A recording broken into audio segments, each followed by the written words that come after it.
Olá pessoal, tudo bem? Sejam bem-vindos aí, mais um vídeo aqui no meu canal, Manual do Código. Meu nome é Douglas Diniz aí, para quem não me conhece, né? E hoje a gente vai estar continuando aí o curso aí de Assembly, né, com Super Nintendo e Mega Drive. Essa aqui acho que é a parte 6, né, do curso. E hoje eu vou ensinar como que uma memória funciona, né? Eu sei que tá demorando um pouco aí para entrar na parte do Assembly em si, né? Só que é importante isso aqui para algumas coisas que a gente vai fazer no futuro, né? Então a gente vai ver mais pra frente, né? No Mega Drive, por exemplo, tem algumas coisas que... Tem alguns jogos assim que usam alguns pinos ali para fazer mapeamento de memória, né? Por exemplo, o Phantasy Star 4 do Mega Drive. Ele tem um esquema lá que a memória do save do cartucho tá na mesma posição que uma parte do jogo ali, né? Então ele tem que fazer algum mecanismo ali para poder saber, pro cartucho saber se tá usando, acessando a memória do save ou os dados do jogo ali, né? Então, isso que eu vou falar hoje tá relacionado, o conhecimento aí é a mesma coisa, né? Você entender isso aqui, você vai entender que lá depois, no futuro, né? E também isso aqui vai ser importante pro próximo vídeo que eu vou fazer aí, que eu vou explicar mais a parte de clock, como que funciona essa parte de clock, né? Sincronização do circuito ali, né? Porque isso é importante para entender como que uma CPU funciona, né? Aí depois vou entrar na parte de registradores, né? A gente vai começar a ver as instruções, né? Aí depois eu vou mostrar aí, a gente vai montar um ambiente, né? Tanto pro Mega Drive quanto pro Super Nintendo pra gente conseguir programar neles, né? Aí a gente vai entrar realmente no código depois disso, né? Então tem que passar por essa parte aqui, né? Deixa eu mudar aqui, ó. Fiz uma página aqui, né? Pra esse vídeo aqui, vai estar aqui na descrição, né? No site lá do canal, né? Quando estiver pronto, vou deixar aqui na descrição, né? Então é o seguinte, ó. Dá um zoom aqui. Dei um zoom aqui, né? É o seguinte, ó, esse aqui é o diagrama básico, assim, de uma memória, né? Dos videogames antigos lá, né? Por exemplo, uma RAM, assim, né? Uma RAM tanto do sistema quanto uma RAMzinha do cartucho ali, né? Funciona da mesma forma. Por exemplo, essa memória aqui, ó, tem 64K de tamanho, né? Kbytes, né? Então, você tem 64K, a gente precisa de 16 bits, né? Para endereçar esse tamanho, né? E 16 bits, 2 elevado a 16 dá 65.536, né? Que é 64 kbytes, né? Então, como é 16 bits, a gente tem que ter 16 pinos, né? 16 fios ali entrando no chip da memória, né? Que indica o endereço que a gente quer ler, né? Então esse endereço aqui, como é 16 bits, né? Vai de 0000 até FFFF, né? Em hexa, né? Então esses pinos aqui, esse A0 até o A15, indicam o endereço do byte que a gente quer ler ou escrever, né? E essa memória aqui, ela é 8 bits, né? Então ela tem uns pinos de dados também, né? 8 pinos, né? Por exemplo, a gente vai ler um byte, né? Quer ler um byte da memória. A gente coloca aqui nesses 16 bits de endereço aqui, nesses 16 pinos aqui, né? O endereço, aí a memória vai cuspir aqui nesses 8 bits aqui de saída, né? De dados aqui, o valor do byte que tá naquele endereço, né? Então é muito simples, né? Você joga o endereço aqui nesses pinos aqui, o resultado sai nos pinos de dados aqui. Coloquei entrada e saída, isso aqui é para no caso da leitura, né? Se for escrita, você também coloca o endereço onde você quer escrever, né? Você vai mudar um byte lá da memória, né? Como essa memória aqui, ela é 8 bits, né? Então você consegue escrever de byte por byte, né? Então, se você quer alterar um byte específico lá, coloca o endereço do byte aqui nos pinos de endereço, o novo valor daquele byte nos pinos de dados, né? Aí a memória vai gravar o valor que está aqui nos pinos de dados lá no byte representado pelo endereço aqui que está nos pinos de endereço, né? E como que ela sabe se ela tem que ler ou escrever, né? Tem dois pinos aqui, ó, esse RD e esse WR aqui. RD é de read, né? Que é leitura, né? E WR que é de write, que é escrita, né?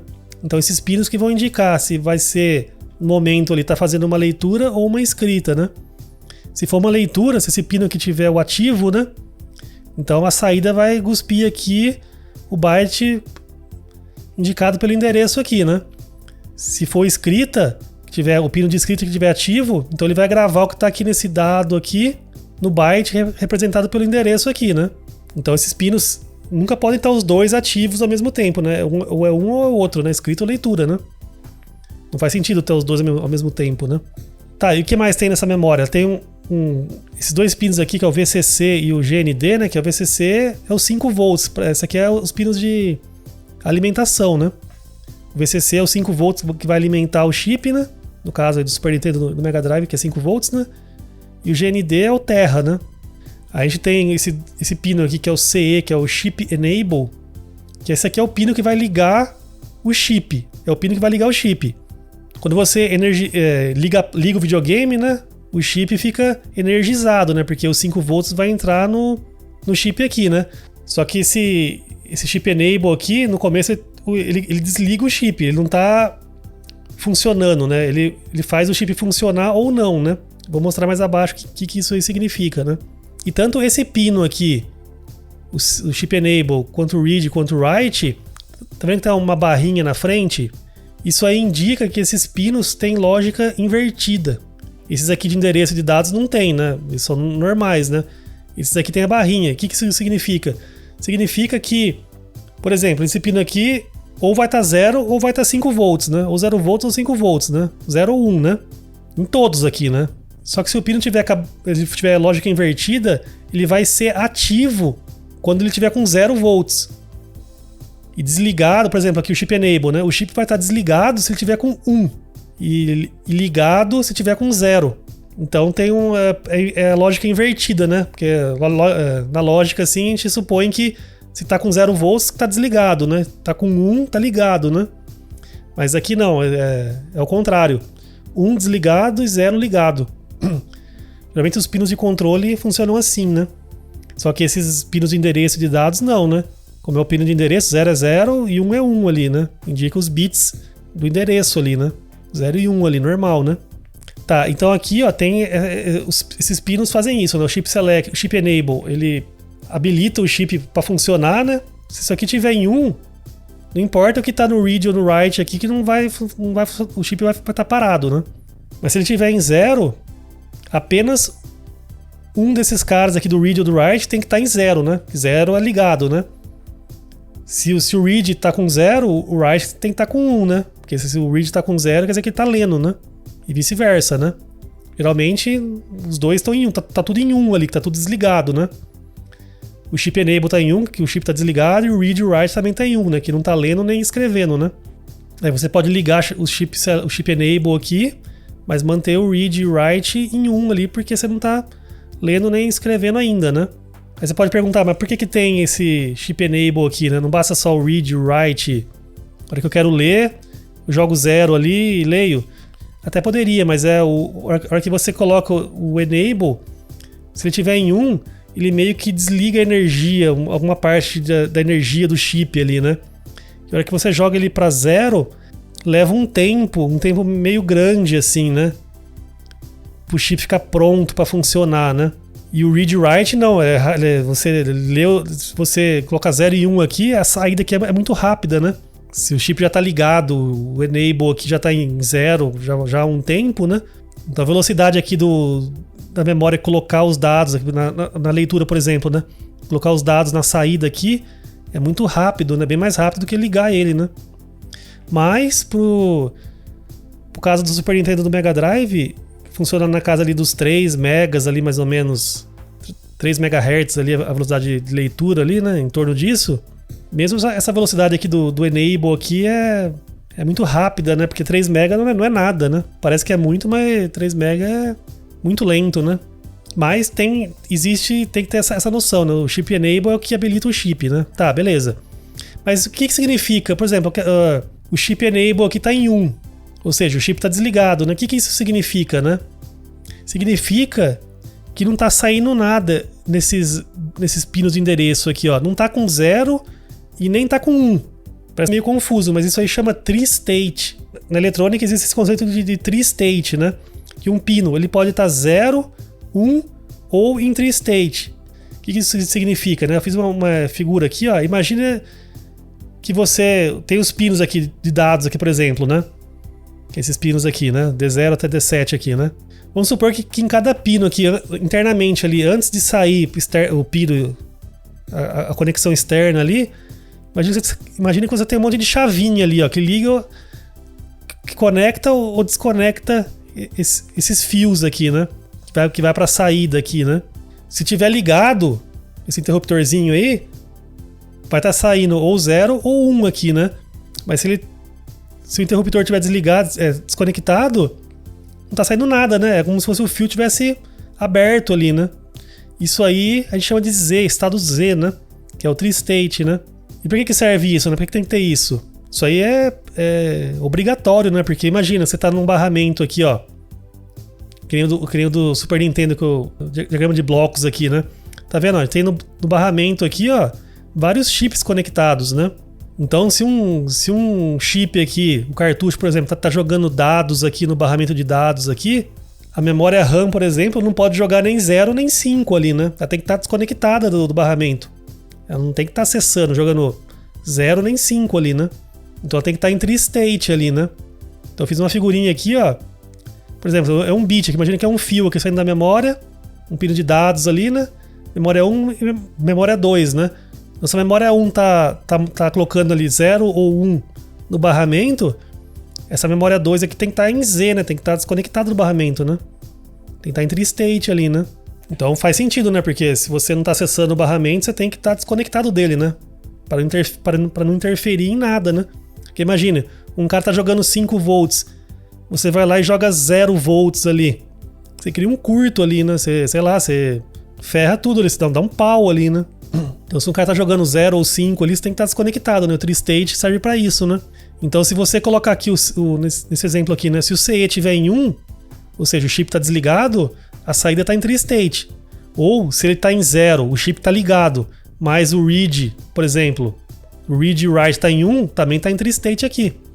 Na verdade, o write não, né? Porque ele pode estar em 1, mas se você for gravar, na verdade, quem tá colocando aqui dados no barramento é outro chip, né? Que tá colocando a CPU, por exemplo, tá jogando dado ali que vai ser gravado dentro da memória, né?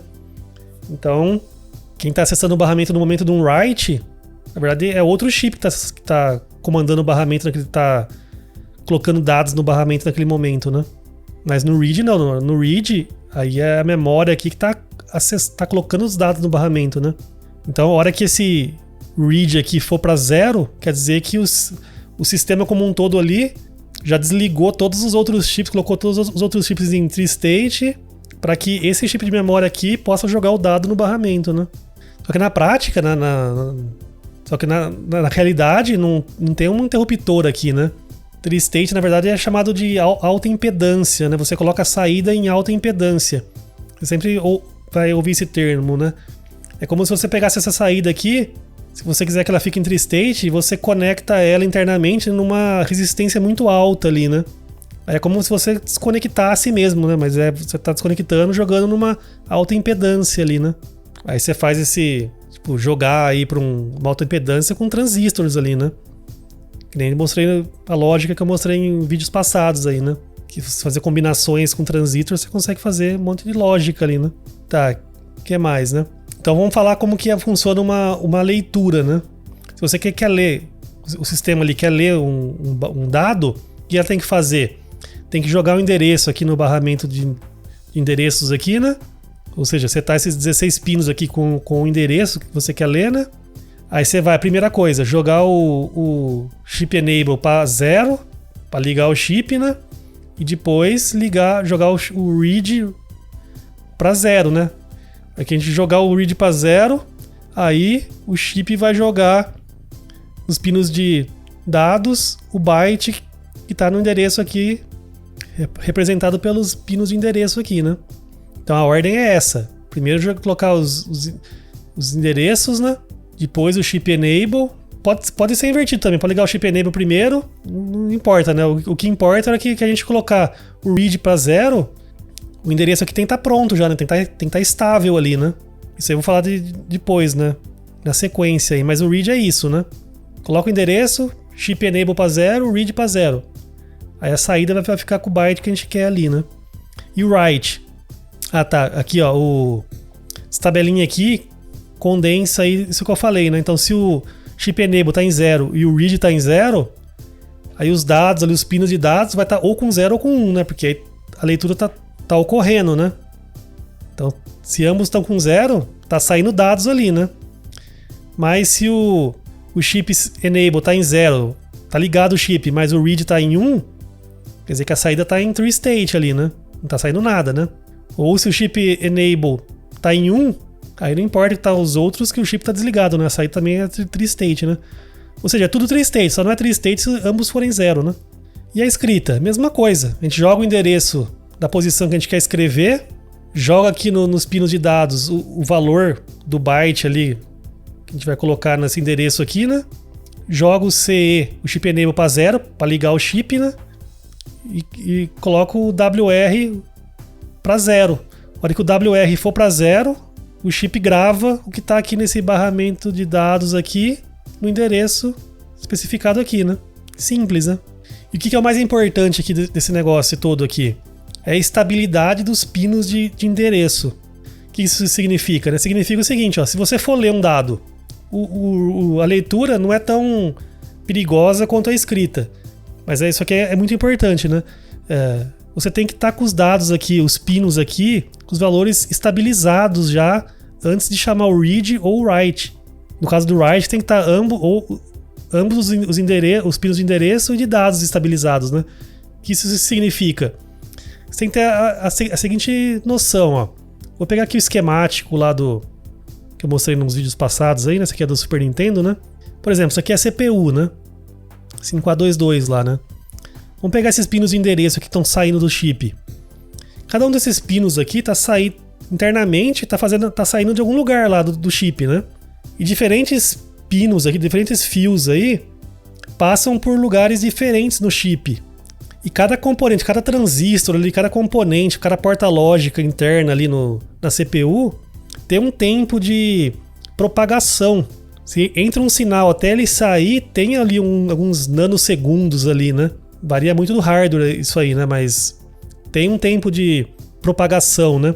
Então se você conseguisse congelar esse sinal, na verdade, tá quase ali na velocidade da luz ali, né? Mas como fazem caminhos diferentes, tem atrasos, né, entre um pino e outro, né? Então se a gente conseguisse, sei lá, estivesse na Matrix ali, né? Conseguisse parar o tempo ali, a gente conseguisse ver os elétrons andando ali, né?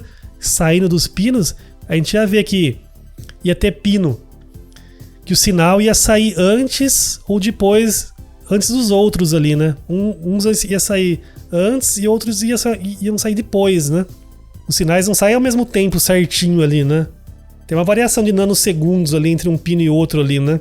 Então, a hora que a gente joga o endereço aqui no barramento aqui, esses pinos vão sendo atualizados em momentos diferentes ali, né? Demora um tempo até estabilizar todos os pinos ali com os valores finais, né?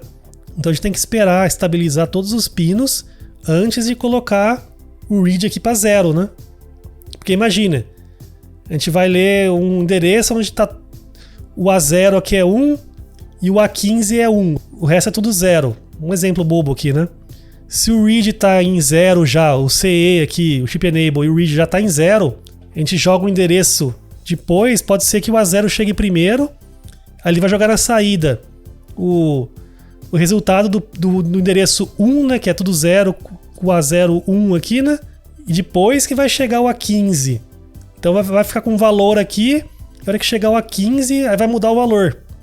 Ou pode ser o contrário, pode ser que o A15 que chegue primeiro, né, aí vai sair um valor aqui no D0, depois chegue o A0, né, aí vai mudar o valor, né. Vai ser endereços diferentes, né? Ou se imagina com um endereço com vários pinos ali, cada um chegando no momento, né? Se o CE e o RD já estão em 0 e esses pinos aqui estão sendo alterados, o valor aqui no barramento de dados vai ficar sendo alterado conforme os pinos aqui de endereço forem alterados, né? Então vai virar uma bagunça aqui na saída, né? Mas na leitura não tem muita importância, né? Porque vai chegar uma hora que vai estabilizar, né? Só que na escrita, se esse endereço aqui não tiver estabilizado, a hora que você jogar o write aqui para 0, pode ser que você vai gravando em posições diferentes ali, porque os pinos de endereço estão sendo estão chegando ainda e você já tá gravando já. Você vai gravar em posições aleatórias ali na memória e vai apagar coisa que você não deve, né? Isso que é o principal ali, o mais perigoso, né? Então, geralmente, assim, na prática, geralmente em um ciclo de clock, o sistema coloca os endereços, né? Porque aí no próximo ciclo de clock que ele vai colocar o read ou write para 0, né? Porque aí no próximo ciclo de clock já é garantido que os pinos já vão estar estabilizados, né? E são um dos motivos porque clock é importante, né? Vou explicar mais isso no próximo vídeo, né? Então tem essa noção aí que componentes têm internos ali, tanto qualquer sistema, qualquer coisa eletrônica assim, né? Tem um tempo de propagação, né? Então pinos diferentes podem ser atualizados em momentos diferentes, né? Então por isso que o sistema aí é tudo feito ali com clock ali, né? Que garante que algumas coisas são feitas antes das outras ali, né? No caso aqui, né? Você não pode jogar no mesmo ciclo de clock, jogar tanto o endereço quanto o read e write aqui e o chip enable, né? Que nada garante que vai ficar... que os endereços vão chegar antes, né? Aí vai dar esse problema do write, você pode ficar gravando em posições que você não deve ali, né? Então você tem que primeiro estabilizar os endereços e os dados, depois os pinos de controle, né? Bom, então nesse vídeo aqui era mais isso, né? Você tem que saber que existem esses pinos de controle aqui, read, write, chip enable, né? Aí no Mega Drive, na hora que a gente for ver no Super Nintendo também, né? Vai ter vários pinos de controle que a gente vai ter que usar em alguns jogos, assim, né? Se a gente for querer fazer algumas coisas, né? Por exemplo, criar um mapper, né? Que a gente quer, por exemplo, Mega Drive tem 4 MB só de espaço que a gente pode usar para o jogo, né? Se a gente quiser usar 20, a gente pode criar um sistema com pinos de controle, assim, que seguem mais ou menos esse esquema aqui, para conseguir usar o tamanho que a gente quiser de jogo, assim, né? A gente pode fazer um jogo com 100 MB se a gente quiser, né? Usando esse esqueminha aqui. Esse esqueminha não, né? O que eu vou mostrar no futuro aí, né? Mas tem que saber essas coisas aqui para poder entender aquilo lá no futuro, né? Então o principal desse vídeo é esses pinos de controle, né? A questão do tree state e a questão da estabilidade dos pinos, né? O chip só vai atualizar os pinos de controle na hora que os pinos de endereço de dados já estão estáveis ali, né? Aí depois vocês leem esse artiguinho que eu fiz aqui, né? Que aí eu tentei explicar tudo isso aí que eu falei, né? Beleza? Ah, e só um adendo aqui, ó. Se a gente pegar aqui o esquemático, né? A gente consegue ver todos esses pinos aqui, ó. Vamos pegar aqui, por exemplo, ó, a memória de vídeo, né? Do Super Nintendo, né? Aqui no esquemático, né? No caso aqui a memória de vídeo são 2 chips e 32K, né? Então vai de 0 até do pino 0 até o pino 14, né? Que aí dá 15 pinos, né? Não 16, porque 16 daria 64K, né? Mas só que esses chips aqui são de 32, né? Então são 15 pinos, né? Mas tem então aqui os 15 pinos, tem o VCC e o ground, que é a alimentação, né? Tem os 8 pinos de dados, e tem lá o CS, que é o chip enable, né? Que era CE lá naquele diagrama, né? Mas pode ser CS também, né? O OE é o read, que é o output enable, né? Em alguns diagramas você vai ver RD, outros OE, né? E o WE, que é o write enable, né? Que é a mesma coisa que o WR lá, o write, né? Então esse chip, ó, tem esses pinos. 15 pinos de endereço, 8 de dados, 2 para alimentação e os 3 de controle aqui, né? No cartucho, a ROM lá do jogo, onde ficam os dados do jogo, é a mesma coisa. Só que lá não tem a parte de write, né? Porque a ROM é só leitura, né? Mas a memória de vídeo dentro do cartucho é igualzinho esse aqui. Só que varia o tamanho, né? Então varia os pinos aqui, a quantidade de pinos de controle, de endereço aqui, né? Quanto maior, mais pinos de endereço tem, né? Mas se for 8 bits, vai ser sempre 8 pinos de dados, né? Agora o Mega Drive lá, por exemplo, lá como é 16 bits, lá tem 16 bits de dados também, né? Porque você pode ler ou gravar 16 bits de uma vez, né? Então tem memórias que são 16 bits, né? Esse exemplo que eu dei aqui é 8 bits só, né? Se a gente vir aqui na memória RAM, aqui, ó, aqui já é outro esquema, né? Aqui no Super Nintendo, né? Porque se a gente pegar o esquemático aqui, ó, eu falei nos vídeos passados lá, né? Que no Super Nintendo a memória de vídeo, a memória RAM, ela tem conectado nela os 2 barramentos de endereço, né? O barramento A e o barramento B, né? Então esse chip aqui foi meio customizado pela Nintendo, né? Foi feito para poder ter suporte a esses dois barramentos, né? Para fazer o DMA lá que a gente vai ver no futuro aí, né? Então se a gente ver aqui, a gente tem os 17 pinos de endereço, né? Porque são 128K, né? Então tem um pino a mais lá que o exemplo que eu dei, né? Que era 64 só, né? Tem 8 pinos de dados. Só que aqui tem os 8 pinos do barramento B também, né? Que é esse PA aqui do 0 até o 8, até o 7 aqui, né? E tem um monte de pino de controle aqui, ó. Tem o read, tem o write aqui. Só que tem um monte de CS aqui, de chip enable, né? Aí tem uns clock, uns refresh, umas coisas aqui, porque esse chip faz DMA, né? Então ele tem que ter mais lógica ali interna ali, né? Então isso aqui foi customizado, né? Foge do exemplo que eu dei. Mas no fundo, é mais ou menos segue o mesmo padrão, assim, né? Você tem os pinos de endereço, de dados, e os de controle ali, né? E a alimentação, né? Então, o padrão é esse, né? Beleza? Então, nos esquemáticos você consegue ver todos esses pinos aí, né? Então, a hora que você vê, a partir de agora, a hora que você vê um esquemático, você vai saber para que servem esses pinos aí, né? Beleza? Então, espero que tenham gostado aí, né? Se gostaram, se inscrevam no canal, né? Deixem um like. Se tiver alguma dúvida aí, deixem alguma pergunta aí. E continue acompanhando aí as outras playlists que eu tenho também aqui no canal, né? Falo de vários assuntos, né? Tô meio no começo ainda, né? Mas tô colocando vídeo direto aí, né? Beleza? Então, vejo vocês no próximo vídeo. Abraço!